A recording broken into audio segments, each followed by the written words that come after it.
This episode of 100 Not Out proudly brought to you by the 2017 Greek Island Longevity Retreat to Ikaria, the island where people forget to die.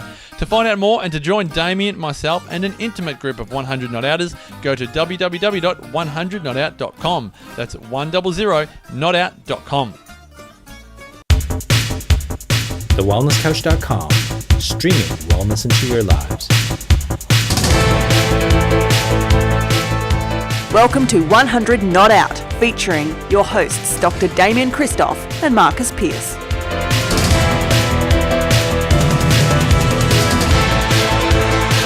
Welcome to a very special episode of 100 Not Out, a weekly show dedicated to helping you master the art of aging well. My name is Marcus Pearce, and it gives me great delight to be with the great legend of Ikaria, Damien Christoph. Hello, legend. Hello, mate. How are you? I'm great. It's exciting because we're revisiting our time in Ikaria on this episode. We're going to shoot over all the way to the Aaland Islands, because when we were in Ikaria, we had a fascinating conversation with pretty much royalty from the Aaland Islands. We did. Carina Aaltonen is a member of parliament. She's been so since 2003. She's a former Minister of Social Affairs. And we met Carina and her husband Dan in Ikaria, speaking about, we spoke to them about all matters of longevity and what makes a great long life. But as it turns out, Carina, in her role as a member of parliament, is attempting to make the Aaland Islands, population 28,000 plus, a mini blue zone. And we thought, what better way to learn more about this incredible vision than go straight to the source. Carina Aaltonen, welcome to 100 Not Out. Thank you and good morning.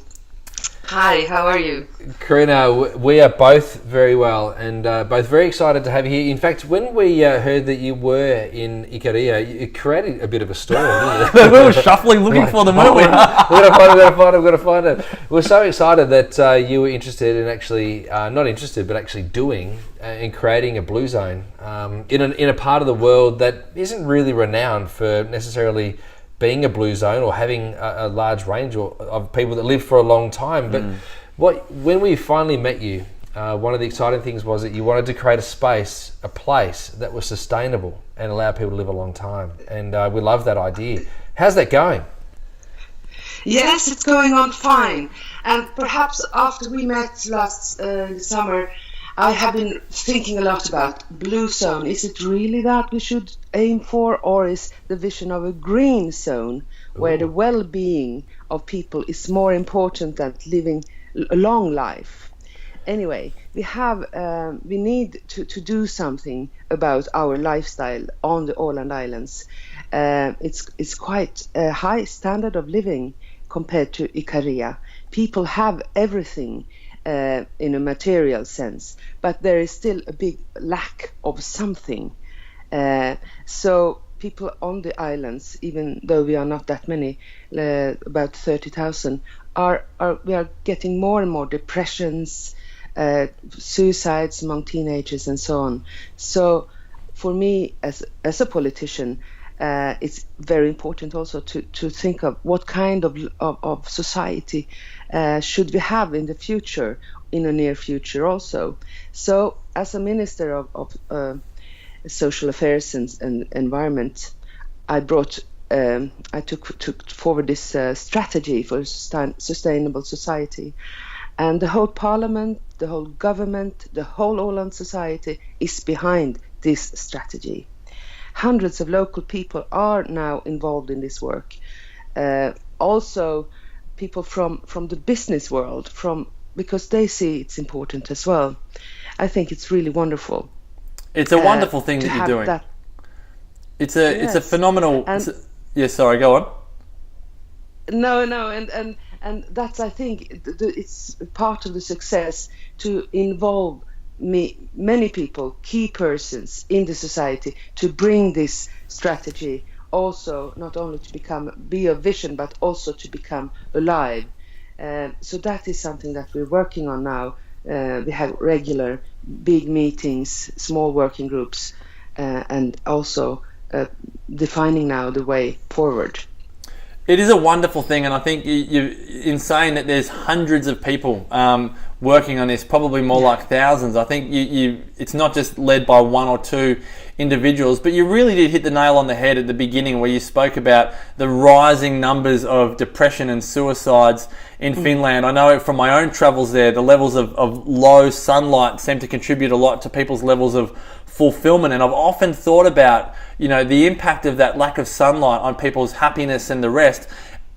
What do you think? I mean, I really wonder, what do you think you can do on the Aaland Islands to create more fulfillment and love of life when it seems on just a natural and environmental level, it is even that slightly more difficult to enjoy one's life when you are covered in darkness so often?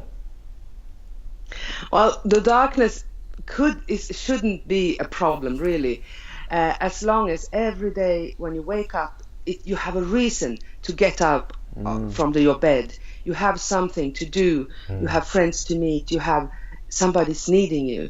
So that's also why I've been since 25 years working in the civil society with a grassroots organization called Emmaus. You find it in 30 different countries in the world. In UK, you have a growing Emmaus movement, not in Australia yet, but soon, I hope. We work with people who have difficulties in life, drug problems, immigrants, disabled, unemployed, and so on. And together, we work to collect secondhand goods. We sell those goods, and we help other organizations in the world to empower people. And by doing so, by feeling that somebody needs you, people feel better. They get a better, you don't feel like you are a loser. You are someone who can do something for others. So that is also one key, I think, to be useful for other people. And when we have the strategy also, I think that the well-being part about that is about trust, how we can get people involved in the society, how we work with equality and these reasons to live. I think we cannot not only be politicians, we have also to be on the grassroots level also to take part in this kind of change. Not only buying new cars, buying new clothes, looking at the things that you lack in life, but you should see what you really have in life. That's a nice perspective. Carina, in Australia, we appear to be a long way away from what would be deemed to be a sustainable society. There's a big push in Australia that seems to be away from health and well-being. You know, where it's tipped that in Australia we're at least 100 years away from gender equality in the workplace. It's also described that that certain roles within business and within corporate governance, all those sorts of things, are still very male dominated, and of course that affects female and women's health. And so there's the revolt of that. We also see that there's a big push in a particular way towards a model of healthcare which is very drug and surgery based, away from exercise, good food and nutrition. And so in Australia we seem to be moving faster and faster and faster with excitement and enthusiasm in the wrong direction. We're going towards a black zone. Yeah, we're going towards a black zone in Australia. What does a sustainable culture look like? And you have to pull the brake now to say stop. You have to turn this train towards another directions. And I also, it's quite an easy measurement to do actually, how much carbon dioxide, CO2 ton per person a year you let out. On the Aaland Islands it's about 7 ton CO2 per person, and we should be, to be sustainable, we should get that, and that the climate wouldn't change, that the temperature wouldn't rise with 2 degrees Celsius, then we should keep it on 1 ton per year. That means a tremendous change of life. At least if we could get down to 3 or 2, it would be helpful. For sure. So that's a good measurement. So that's one measurement. So what else does sustainability look like in that sort of environment? What do we talk about in terms of food? What are we talking about in terms of transport? All those sorts of things. Yeah, yes, you have to do a lot of things, and while I'm waiting and pushing the society to take this measurement in for example, being a phosphor free society, we are doing a lot in my family, in my house. We grow our own vegetables. We have solar energy panels cover the roof. It works most of the year. We drive hybrid cars, and we are going to buy electric cars, and so on. So we are trying to become more and more self-sufficient. So we wouldn't press. We are trying to travel less, not to use that much CO2 per person. But I think we have to get this awareness in the whole society. Our factories, business has also to be able to start to think of this as soon as possible, I would say. Well, Carina, so that is why yes, I'm talking about the green zone, because the blue zone and green zone, it has to go hand in hand. Damien's just come across some information. Damien, you just want to share this whilst Carina's been sharing her answer? Carina, I thought I'd look at the CO2 emissions per person in Australia. In 1980, we had 15 tonnes per person. We peaked in 2005 at 17 tonnes per person of CO2. And we're only now, in 2013, the statistic goes to is 16.3 tonnes per person.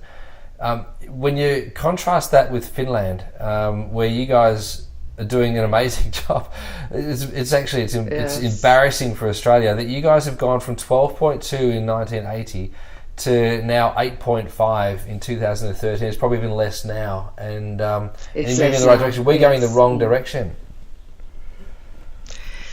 Well, you have a harder, tougher work to do, but you have to do it. You have to working on that as well. Well, thank you for saving the planet. That is why I think you can do a lot of things by what you eat. So in my different projects, we have now starting to grow our own food. It means we leave out the meat. I know Australia and meat, I think that is impossible to think Australia without big barbecues with beef. But I think you should eat less red meat, and to start to have one meat day per week, and the rest should be from vegetables and beans and so on. So I think that. Yes. Just to clarify this, because I think this is really good from an educational perspective. From my understanding, and you can both correct me if I'm wrong, red meat is environmentally the most, let's call it inefficient meat to be produced. It requires the most CO2. So there's a suggestion that if you eat red meat, well, replace most of it with white meat, because chicken is more efficient on the environment in order to process.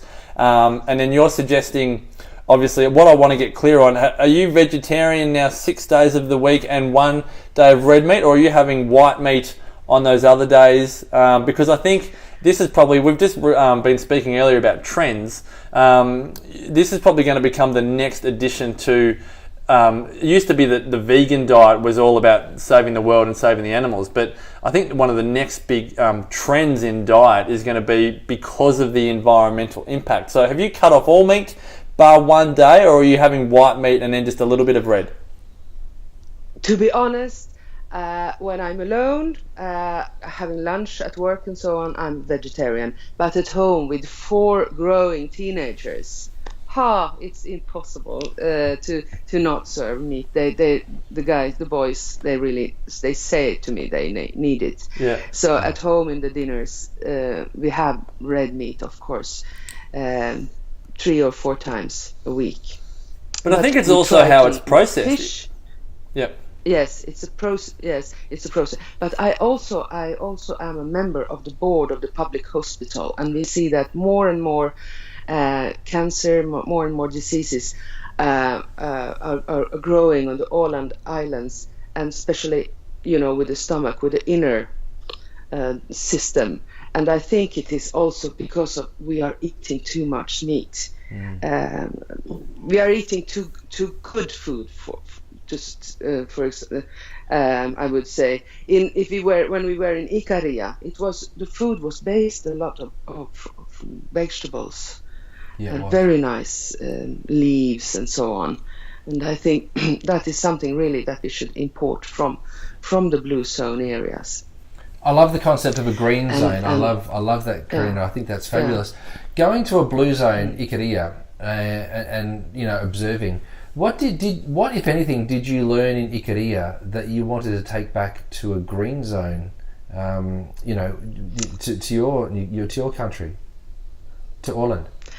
Well, if I could, I would of course take the sunshine and the lovely beaches. But I think the lifestyle, working together and not stressed, not working too hard, too much, to eat from what you grow on the island or what you produce on the island, and of course the lifestyle was, at least what I saw of it, it was not to have the most expensive cars and the most flashy houses and so on.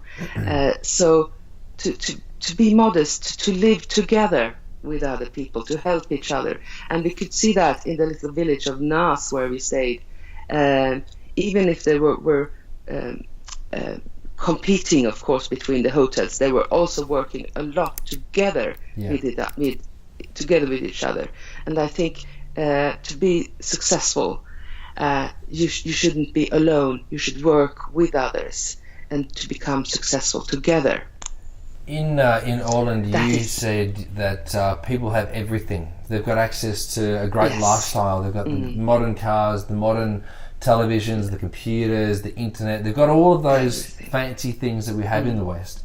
Is it possible to have the lifestyle of the Icarians in that things are relatively laid back and work is done collectively and it's all done calmly, and have all of the fine things? Great question. I think so. And that is what I'm trying to work towards on the Aaland Islands. We can have a good material life, but we must fill it with something else than things. We should fill it up also with relations, with social contacts, and we should work together. And we should work much more on trust, to trust each other.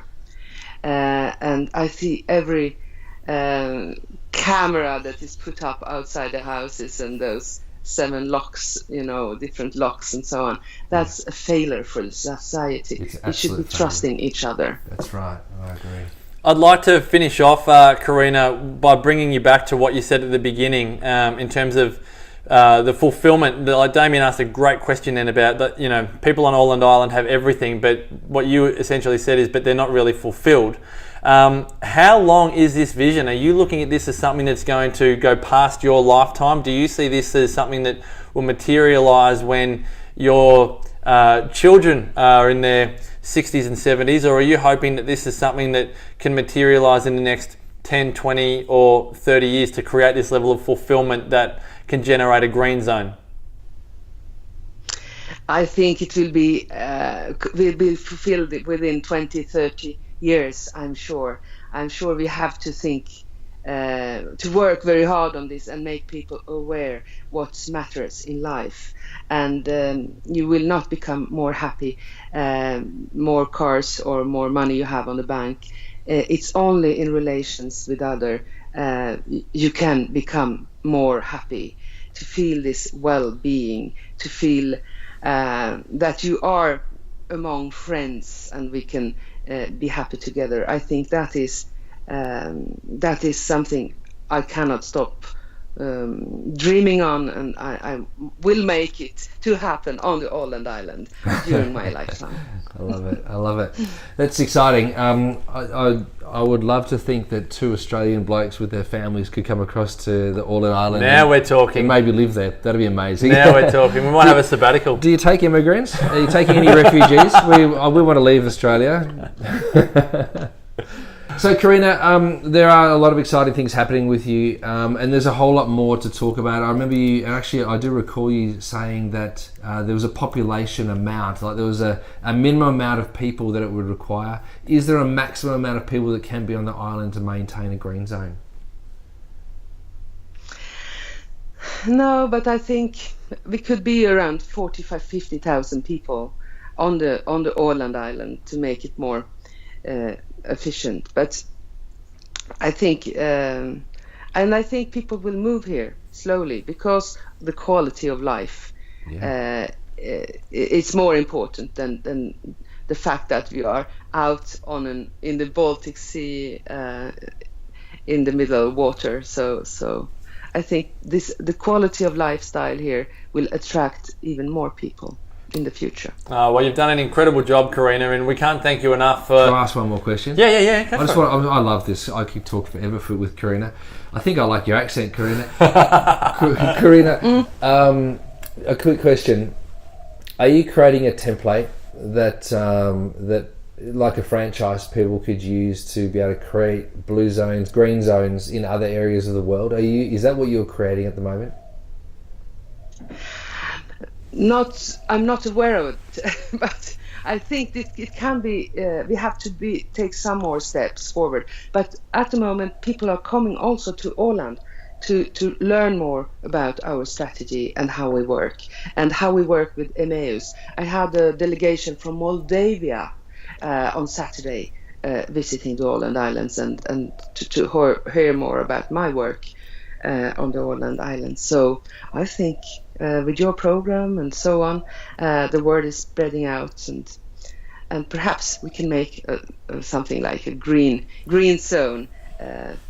Imagine the green zone in the Whitsunday brand. Zone, right, wouldn't it? Yes. Oh, Now we're talking. Green. Yeah, blue-green zone, yes. Now we're talking. Well, Carina, again, thank you so much for what it is that you're doing for not just Aaland Island, but really the world, that we can actually, as Damien says, if we could create a template from what Aaland Island are doing and share that with the world. What a magnificent gift you are giving to the world. It's been wonderful to speak with you again, to be able to get to this level and really learn more about what you're doing. And as always, we like to wish every single guest on 100 Not Out, Carina Aaltonen, continue to make the rest of your life the best of your life. Thank you guys. Hope to see you soon. Absolutely. You can find out more about 100 Not Out, guys, at thewellnesscouch.com/100 Not Out. For more about Damo, go to damienchristoff.com, myself, marcuspierce.com.au. And as Damien loves, go to the iTunes store and give 100 Not Out a 5-star rating. That's what gets us on the iTunes store in Finland. So thanks again for your support, guys. Continue to engage. We'd love to know what you think. And until next time, continue as always to make the rest of your life the best of your life. This has been a production of TheWellnessCouch.com. Check us out on Facebook and join in the conversation on Facebook.com/TheWellnessCouch. Subscribe to each show on iTunes and check us out on Twitter. The Wellness Couch, streaming wellness into your lives. Whilst the Wellness Couch presenter endeavor to provide accurate and helpful information to their listeners, these podcasts cannot take into account individual circumstances and are not intended to be a substitute for health and medical advice from a qualified health professional. You should always seek the advice of a qualified health professional before acting on any of the information provided by any of the Wellness Couch podcasts.